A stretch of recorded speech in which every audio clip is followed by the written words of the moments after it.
क्या कह रहा है, from a point on the ground the angle of elevation of the bottom and top of a transmission tower at the top of 20 metre high building are 45 degree and 60 degree respectively, find the height of tower.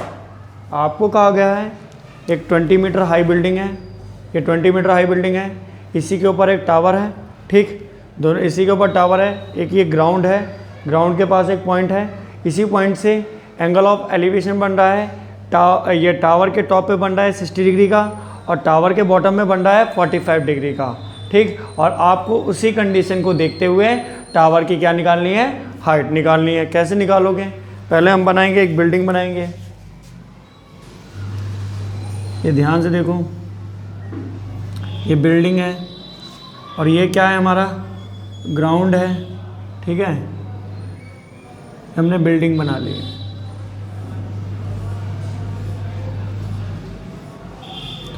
Building की height कितनी है, 20 metre है,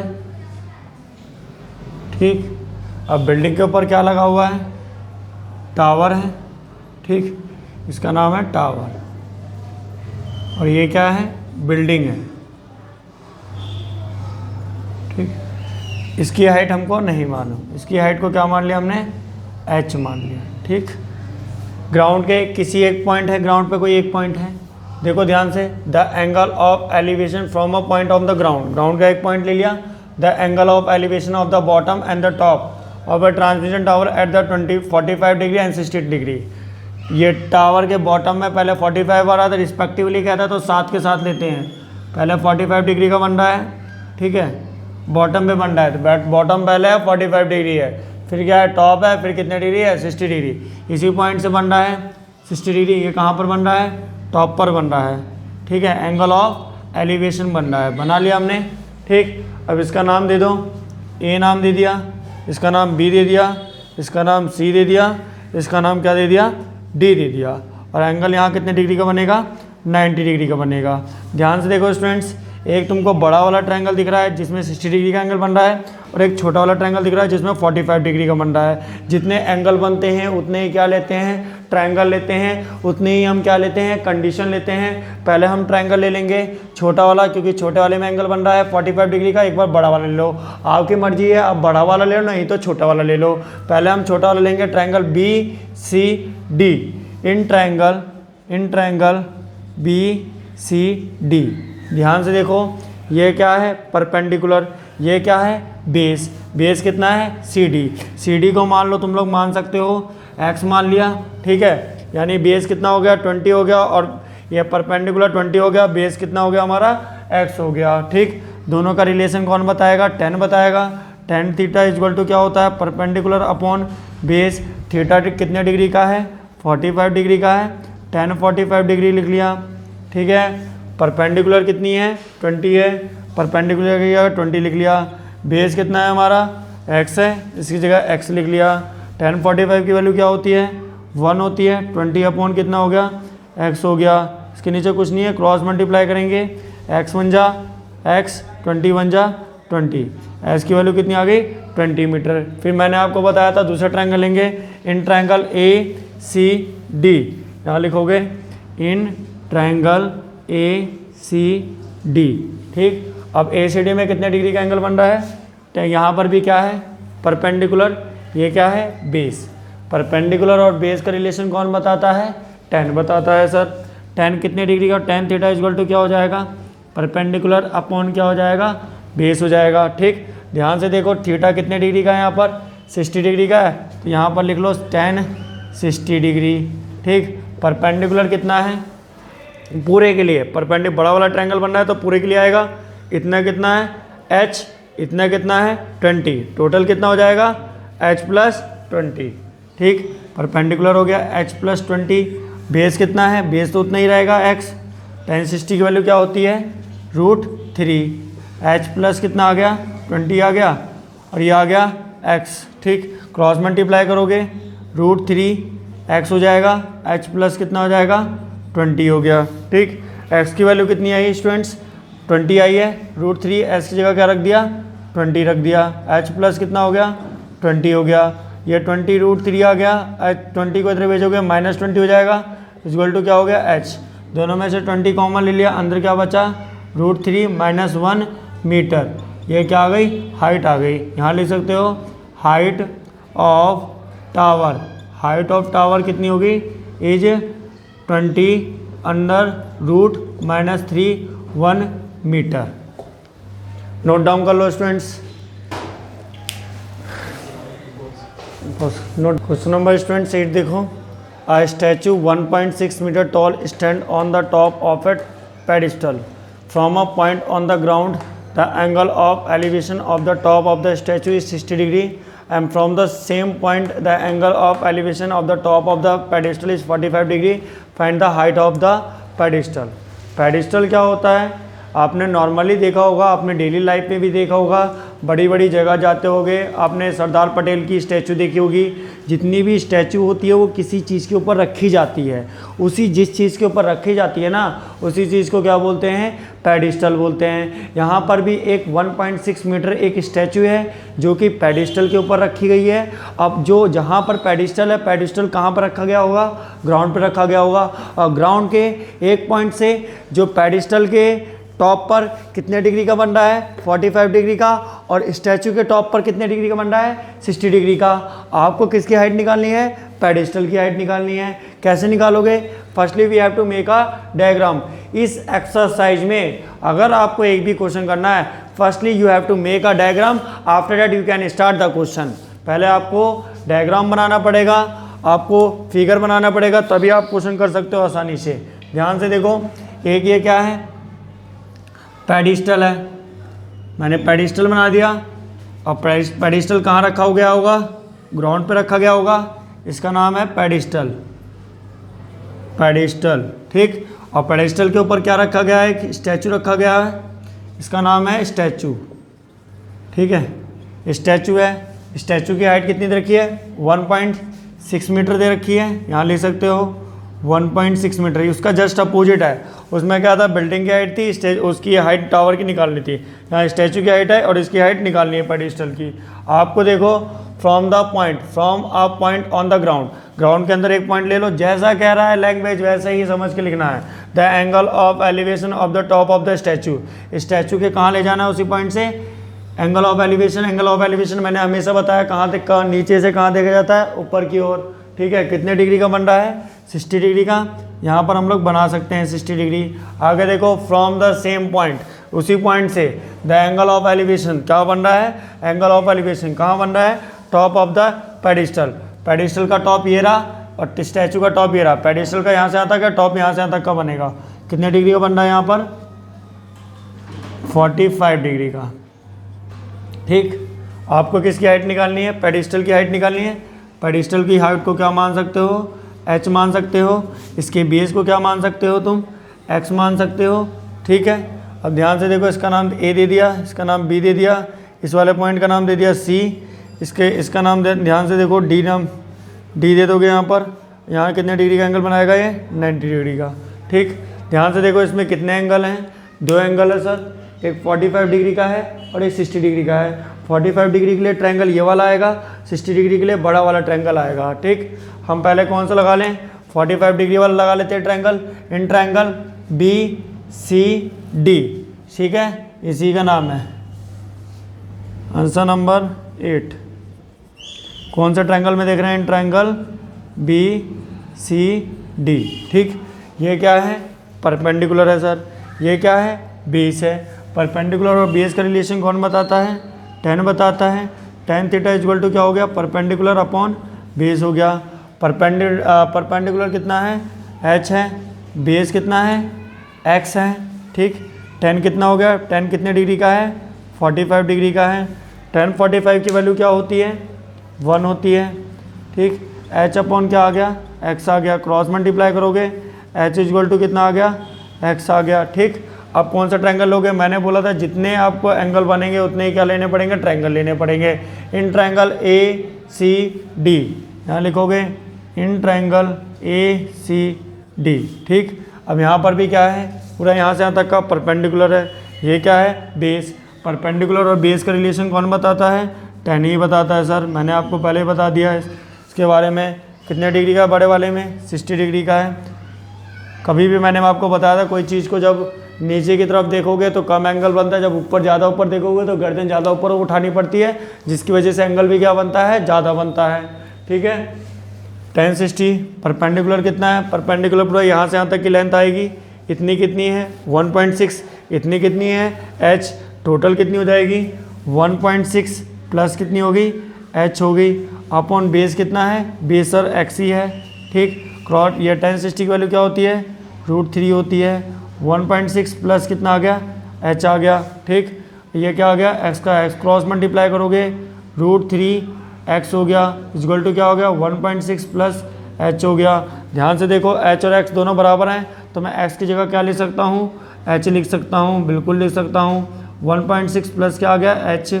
इसको उधर transfer करोगे, h को इधर ये √3 h इधर को तो भेजोगे -h हो जाएगा, ये 1.6 हो जाएगा। अब दोनों में से h कॉमन ले लिया, अंदर क्या बचा? √3 - 1 इक्वल टू क्या हो गया? 1.6 आ गया। ठीक है, अब ये चीज़ मल्टीप्लाई में नीचे भेजोगे क्या हो जाएगी? डिवाइड हो जाएगी सर। 1.6 अपॉन क्या हो जाएगी? √3 - 1। मैंने आपको बताया था कभी भी डिनोमिनेटर में रूट नहीं बचना चाहिए, और उसी रूट को हटाने के लिए हम लोग क्या करते हैं? रैशनलाइज करते हैं। How can we do the rationalise? Rationalise कैसे करते हैं? ध्यान से देख लो, h का h है, कभी भी नीचे रैशनलाइज करते वक्त ध्यान रखना है, अगर यहाँ साइन माइनस है तो इसको किस में बदल देना है? पॉजिटिव में बदल देना है, और फिर उसी का क्या करना है तुमको? ऊपर और नीचे क्या कर देना है? उसी का मल्टीप्लाई कर देना है। मल्टीप्लाई कैसे करोगे? 1.6 अपॉन √3 - 1 ऐसे ही है, यहाँ माइनस है तो क्या हो जाएगा? प्लस। अगर प्लस होगा तो क्या हो जाएगा? माइनस हो जाएगा। ठीक है, ये आ गया।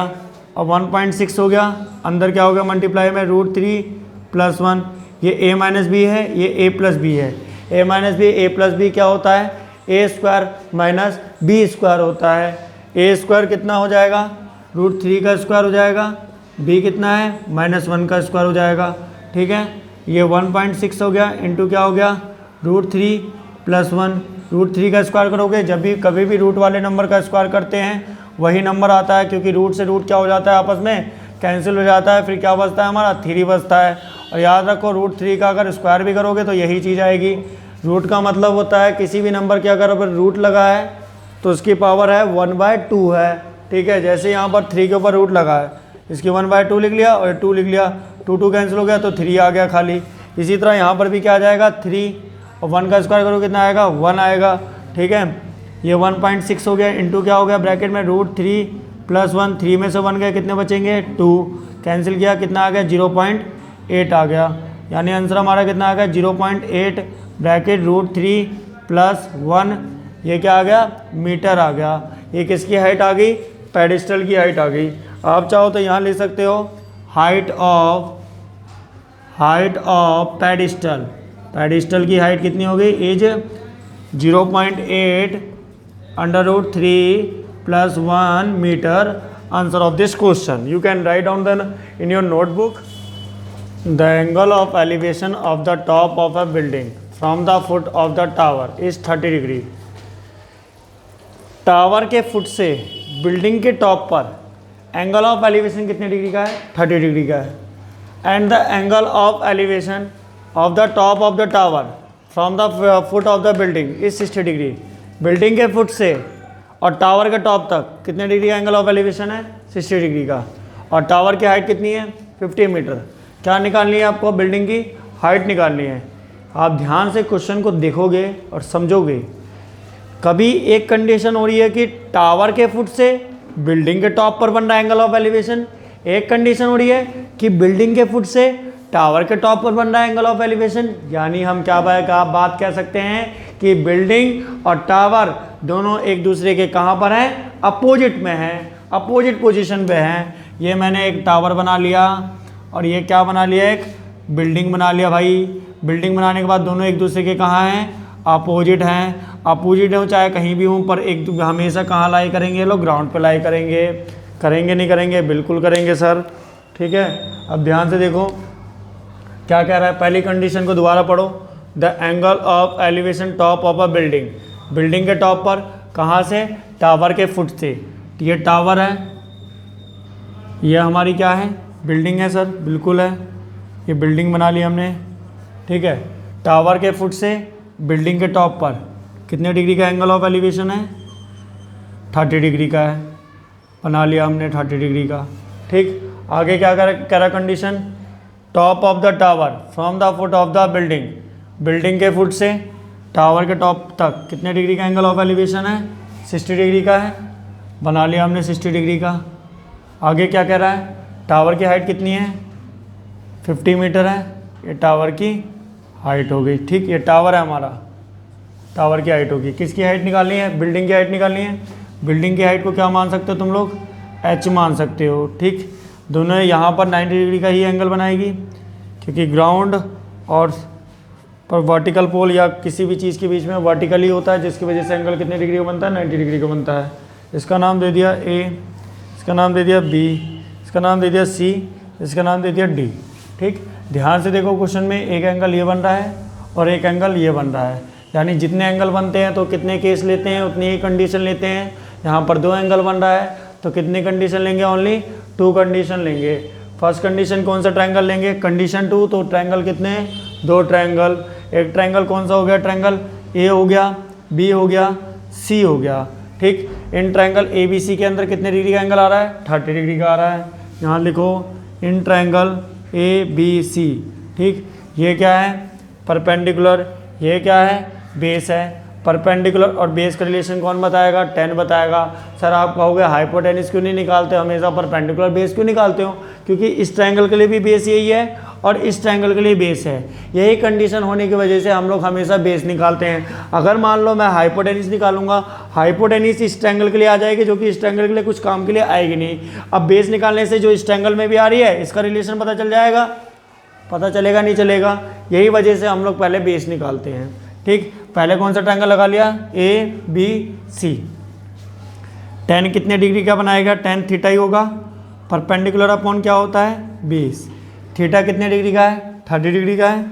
10 यहाँ पर लिख दिया 30 डिग्री, ठीक। परपेंडिकुलर कितना है, एच है, ठीक है। बेस को क्या मान सकते हो तुम लोग, एस मान सकते हो, एक्स मान लिया, एक्स मान लिया, ठीक। 10 30 की वैल्यू होती है। आप कहोगे सर वो वाला ट्रायंगल नहीं ले सकते, वो वाला भी ट्रायंगल ले सकते हो, आपकी मर्जी है, चाहे पहले ये वाले ले लो चाहे पहले ये वाले ले लो, तुम्हारी मर्जी है, जो wish if you want to take it, जो भी तुम लेना चाहते हो।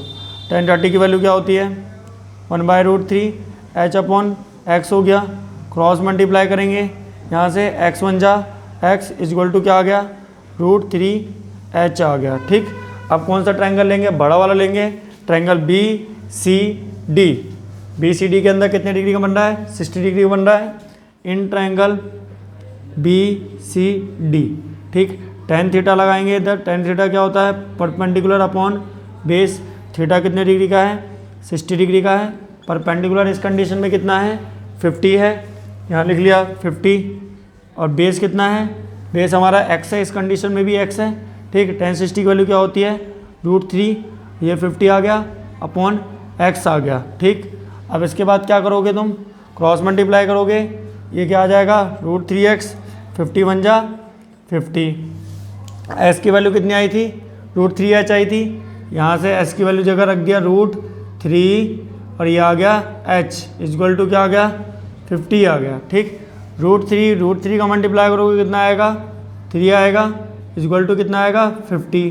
h की वैल्यू निकालोगे कितना आएगा, 50/3 आएगा, ठीक। अब ध्यान से देखो, 50/3 का डिवाइड दोगे कितना आएगा, 60.67। आप लोग डिवाइड भी दे सकते हो स्टूडेंट्स, ठीक।